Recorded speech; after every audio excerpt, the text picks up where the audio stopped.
Hello दोस्तों, फिर से स्वागत है आप सभी का मेरे यूट्यूब चैनल एग्ज़ाम पेपर में। और आज हम बात करेंगे दिसंबर 2019 में ईवीएस यानी एनवायरमेंटल स्टडीज़ के जो क्वेश्चन आए थे उनको हम सॉल्व करेंगे। अगर वीडियो अच्छी लगे तो प्लीज़ लाइक और सब्सक्राइब करें। चलिए वीडियो स्टार्ट करते हैं। क्वेश्चन नंबर 61 से 61 में दिया गया है कि कोई व्यक्ति 29 नवंबर 2019 को एक एक्सप्रेस ट्रेन में सूरत से नागरकोइल जाने के लिए बैठा। यह ट्रेन सूरत से 19:45 बजे चली और 1 दिसंबर 2019 को 11:45 बजे नागरकोइल पहुंची। यदि सूरत से नागरकोइल के बीच ट्रेन मार्ग की दूरी 2120 किलोमीटर है तो इस यात्रा में ट्रेन की औसत चाल थी। यानी इसमें ये गणित का सवाल की तरह दिया गया है। इसमें चाल निकालना है और हमें समय और दूरी दी गई है। तो ये जो 19:45 यानी शाम के 7:45 बजे चली है और सुबह 1 दिसंबर को 11:45 पे पहुंची है। तो टाइमिंग हम जोड़ेंगे तो टाइमिंग हमारी कैलकुलेट करेंगे तो 40 घंटे आ जाएंगे टाइम। और जो दूरी दी गई है हमें 2120 किलोमीटर। तो चाल का फॉर्मूला होता है दूरी भगे समय। तो दूरी 2120 बटे में 40 डिवाइड करेंगे तो हमारा आ जाएगा आंसर 53 किलोमीटर प्रति घंटा। यानी राइट आंसर होगा आपका 61 का 53 किलोमीटर पर आवर। चलिए नेक्स्ट क्वेश्चन देखते हैं। निम्नलिखित में से कौन अंतर्राष्ट्रीय ख्याति प्राप्त वेट लिफ्टर है? यानी कौन है इसमें अंतर्राष्ट्रीय वेट लिफ्टर कौन है? तो 62 का आंसर है आपका नंबर 4, ये कर्णम मलेश्वरी। ये जो है आपकी अंतर्राष्ट्रीय वेट लिफ्टर है। नेक्स्ट क्वेश्चन देखते हैं 63। नीचे दिया गया कौन सा एक समूह जड़ों का है? यानी जड़ों से कौन कौन से जो ये उत्पन्न होते हैं। तो जड़ों में है आपका सभी दिया गया है ये तो कौन सा है आपका आंसर 63 का देखते हैं 4। जो गाजर, चुकंदर और मूली ये सब जो है जड़ों से हैं।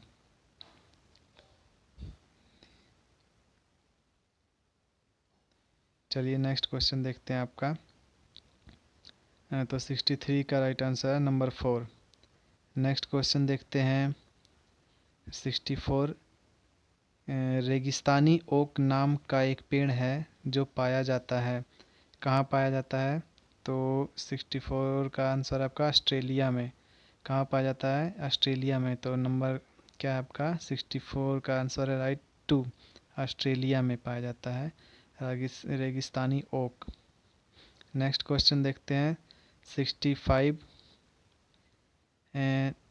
निफेंथिस वह पौधा जो शिकार करता है के विषय में नीचे दिए गए कथनों पर विचार कीजिए। जो 4 ऑप्शन दिए गए हैं इसमें कि यह पौधा ऑस्ट्रेलिया, इंडोनेशिया और भारत में मेघालय में पाया जाता है। बी है इसका आकार जो है घड़े जैसा होता है और इसका मुंह एक पत्ती से ढका होता है। सी पॉइंट है यह केवल छोटे कीड़े मकोड़ों को फंसा कर उनका शिकार कर सकता है। और डी है यह छोटे कीड़े मकोड़ों को खींचने के लिए मोहक आवाज़ निकालता है जो इसमें फंस जाते हैं और बाहर नहीं निकल पाते। तो 4 ऑप्शन है इसमें से चारों में से क्या राइट आंसर है? नफेंथिस पौधे के बारे में जो बताया गया है। तो चारों में से सर्च करिए कौन कौन सा हो सकता है।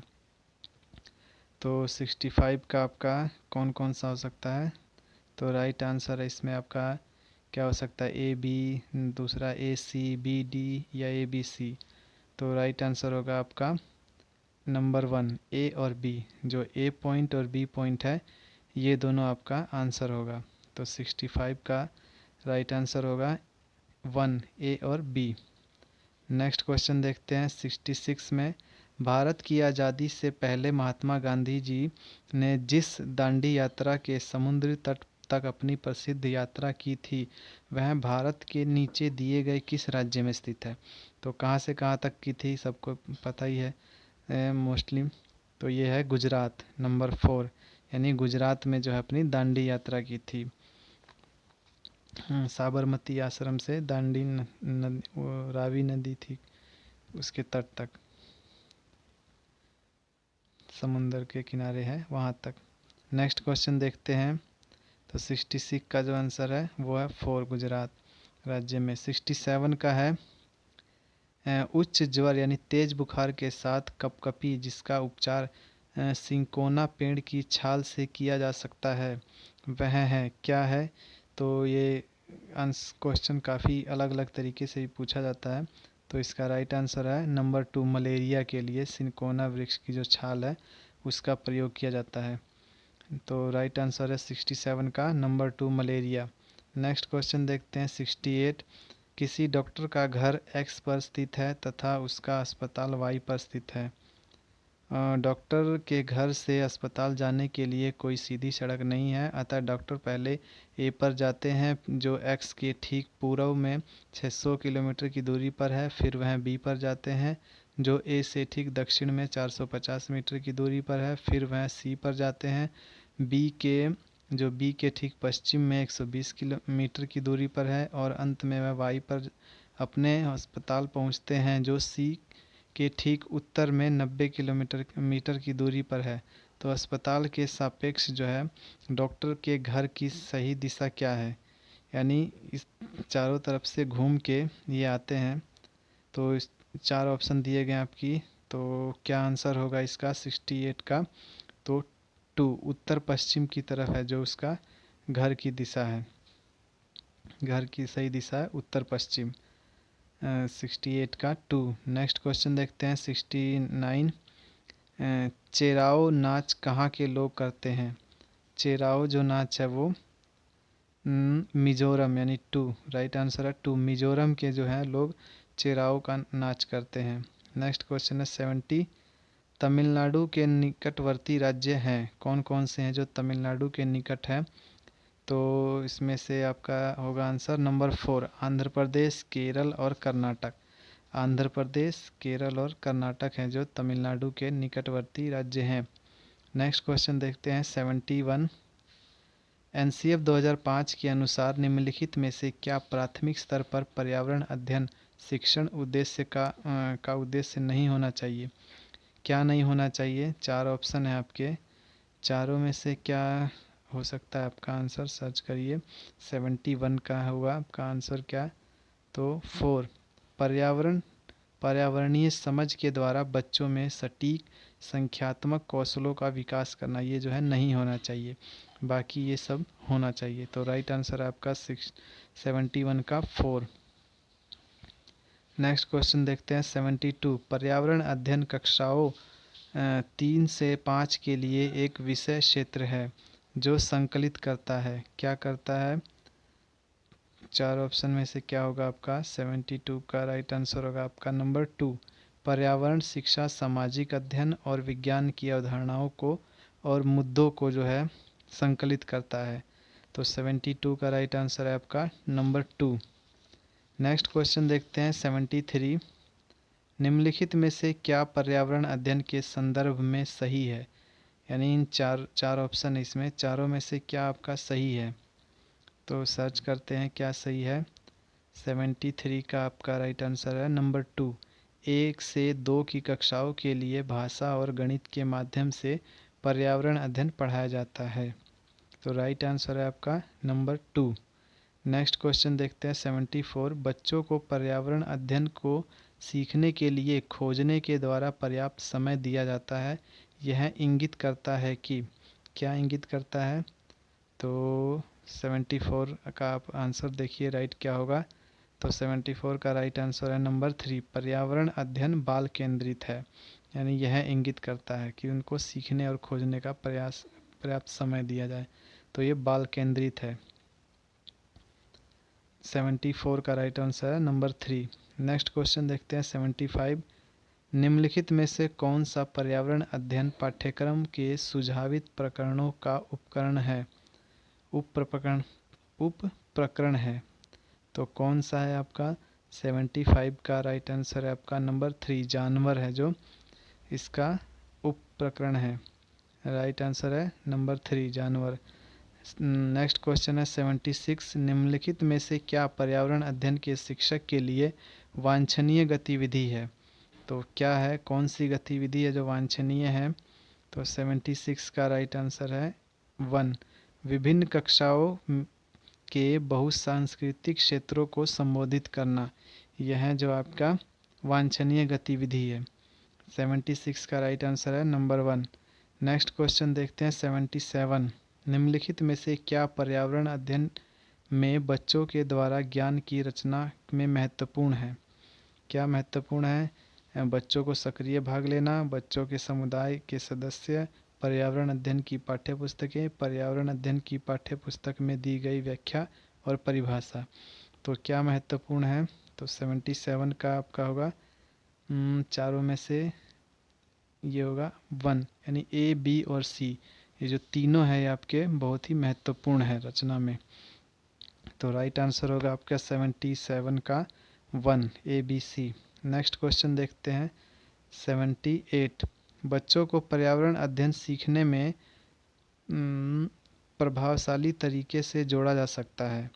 कैसे? ए, वृत्तांत कहानियों से, शिक्षक के द्वारा अवधारणाओं की प्रभावशाली व्याख्या करके, और शिक्षक के द्वारा अवधारणाओं का प्रभावशाली प्रदर्शन और व्याख्या।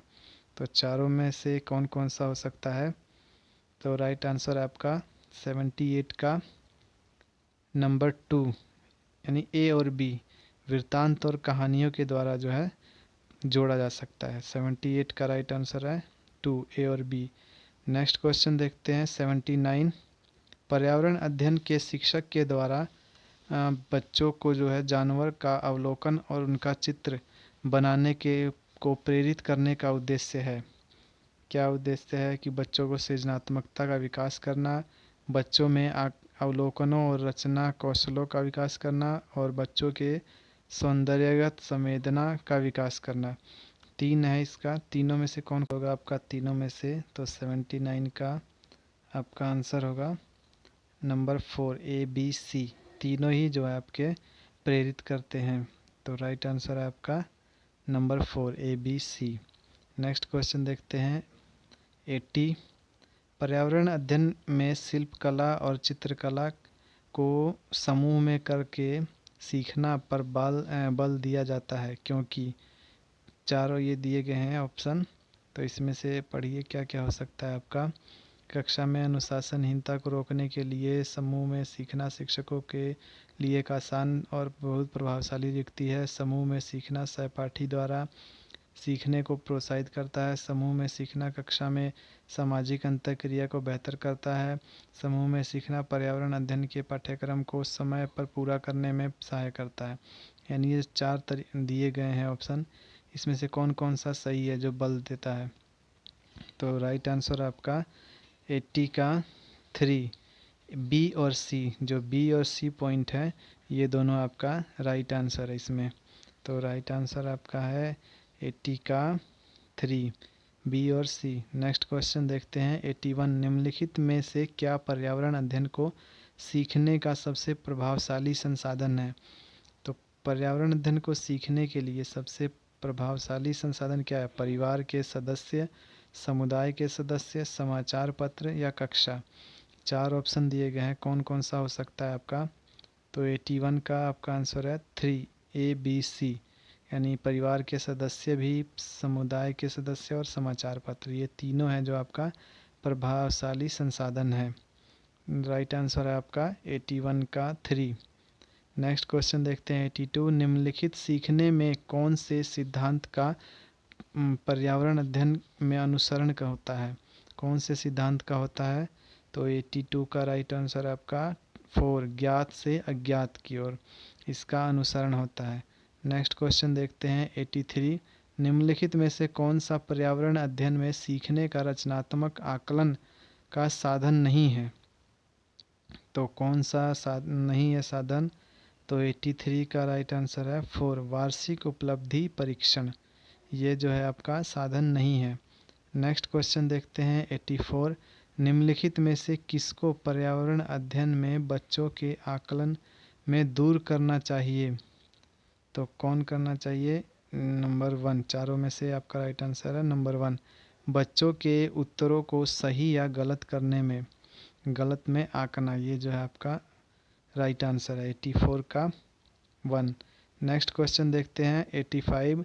एक कक्षा 5 की शिक्षक एक क्रियाकलाप का संचालन करती है जिसमें वह कक्षा के बच्चों से फर्श पर चीनी के कुछ दाने डालने को कहती है और उनको चींटियों के आने का इंतज़ार करने को कहती है। बच्चों को इस क्रियाकलाप से अर्थपूर्ण सीखने को मिल सकता है यदि शिक्षक, क्या है 85 का आपका राइट आंसर क्या होगा नंबर 3। बच्चों को क्रियाकलाप का अवलोकन, अनुभव साझा और इस पर चर्चा करने को प्रेरित करती है। तो राइट आंसर आपका नंबर 3। नेक्स्ट क्वेश्चन है 86। नीचे दिए गए सूची पर विचार कीजिए। कछुआ, घड़ियाल, कौवा, बत्तख, मछली। इस सूची में से निम्न में से कौन सा दूसरे से भिन्न है?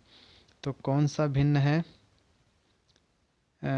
तो आपका राइट आंसर होगा नंबर 2, 86 का 2। कौवा जो है वो इनसे भिन्न है क्योंकि मछली पानी में चलती है, घड़ियाल भी पानी में और कछुआ भी पानी में। कौवा जो है सिर्फ उड़ता है, तो और ये पक्षियों में आता है और ये जो है पानी में रहने वाले जीव हैं। तो राइट आंसर है आपका नंबर 2, कौवा। नेक्स्ट क्वेश्चन देखते हैं 87। कॉलम 1 और कॉलम 2 दिया गया, इनको मैच करना है। हांगकांग है, केरल, कश्मीर, गोवा, इसमें से मैच करना है। तो क्या होगा आपका? आपका आंसर होगा इस तरीके से। कैसे मैच करेंगे? तो हांगकांग को मैच करेंगे आपका पकाया हुआ सांप, वहाँ खाते हैं लोग। अत्यधिक पसंद भोजन है, ये शहर है और अत्यधिक पसंद का भोजन है। तो पकाया हुआ सांप हांगकांग में ज़्यादा खाते हैं। और केरल का है आपका किसी भी करी के साथ उबला टेपिओका, यानी बी का है आपका 1। और सी कश्मीर है, कश्मीर का आपका है 2, सरसों के तेल में बनी मछली, सी है आपका। और उसके बाद डी है गोवा, तो गोवा का आपका नंबर 3, नारियल के तेल में बनी समुंदर की मछली। तो ये है आपके, यानी पहले का 5वां है। ए का, बी का है आपका 1, सी का है नंबर 2 और डी का है आपका नंबर 3। तो राइट आंसर आपका नंबर 2 यहाँ पे जो दिए गए ऑप्शन ये है। नेक्स्ट क्वेश्चन देखते हैं 8 है। नीचे दिए गए पक्षियों की कौन सी प्रजाति झटके से अपनी गर्दन आगे पीछे करती है? तो कौन करती है? 88 का है आपका 4, मैना। मैना जो है इधर आगे पीछे गर्दन करती है। नेक्स्ट क्वेश्चन है आपका 89 जो है घरों के नीचे दिए गए विवरणों पर विचार कीजिए। तो पहला है ऑप्शन ए है, राजस्थान में गांव के लोग मिट्टी के घरों जिनकी छतें कटीली झाड़ियों की होती है में रहते हैं। दूसरा है बी, मनाली यानी हिमाचल प्रदेश में घर बांसों के खंभों पर बनाए जाते हैं। सी है, लेह में पत्थर के 2 मंजिले घर बनाए जाते हैं, नीचे की मंजिल पर ज़रूरत का सामान और जानवरों को रखते हैं। तो ये 4 ऑप्शन है घर के बारे में है। तो क्या सही आंसर है इसका? तो 89 का आपका आंसर है ए और सी, ये दोनों जो है आपका ठीक आंसर है। तो इसका आंसर होगा नंबर 3, ए और सी जो है ये ठीक है। राइट। नेक्स्ट क्वेश्चन देखते हैं 90। हाथियों के विषय में नीचे दिए गए कथनों पर विचार कीजिए। तो ए है, हाथी बहुत कम आराम करते हैं, यह एक दिन में केवल 2 से 4 घंटे ही सोते हैं। बी है, एक बड़ा हाथी एक दिन में 200 केजी से अधिक पत्तियां और झाड़ियां खा लेता है। सी, इन्हें पानी और कीचड़ में खेलना बहुत भाता है और इनके शरीर को ठंडक मिलती है। और डी है, किसी हाथियों के झुंड में सबसे बुजुर्ग हाथनी ही सभी फैसले लेती हैं। तो 4 ऑप्शन है, इसमें से कौन कौन सा सही है हाथियों के बारे में? तो राइट आंसर आपका नंबर 3, सी, डी और ए। सी, डी और ए जो है ये राइट आंसर है आपका हाथियों के बारे में। तो राइट आंसर आपका क्या है? नंबर 3, सी, डी और ए। तो यहीं तक क्वेश्चन थे ईवीएस के, जो लास्ट दिसंबर 19 में आए थे। अगर आपको वीडियो अच्छी लगी हो तो प्लीज़ लाइक और सब्सक्राइब करें, ताकि ये हमारा मोटिवेशन हो और इसी तरह की और भी वीडियो आपके लिए लेकर आते रहें। थैंक यू, धन्यवाद।